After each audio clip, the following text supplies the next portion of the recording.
Bonjour, je m'appelle Catherine Cuche. Bonjour, moi c'est Isabelle Goldschmidt. Bonjour, je suis Sophie Brasseur. Nous avons décidé de nous présenter toutes les trois puisque cela fait 20 ans que nous travaillons ensemble sur la thématique du haut potentiel.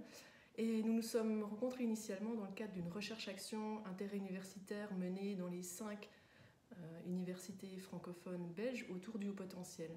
Cette recherche avait deux particuliers, qu'elle menait à la fois une dimension donc, de recherche scientifique, mais aussi une dimension clinique puisqu'il y avait de l'écoute et de l'accompagnement. Et justement, cette collaboration dans cette recherche nous a amené ensuite à publier ensemble un ouvrage qui s'appelle Tout savoir sur le haut potentiel et qui répond aux 34 questions les plus fréquemment posées autour de ces thématiques, en tout cas celles que nous avons pu rencontrer.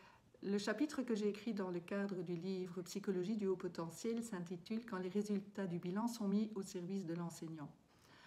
L'idée étant de rendre des conclusions d'évaluation d'un bilan intellectuel et global d'un élève qui présente un profil à haut potentiel, de manière à ce que l'enseignant puisse en faire quelque chose. En effet, régulièrement, les enseignants se retrouvent avec des chiffres de QI dont ils ne peuvent rien faire.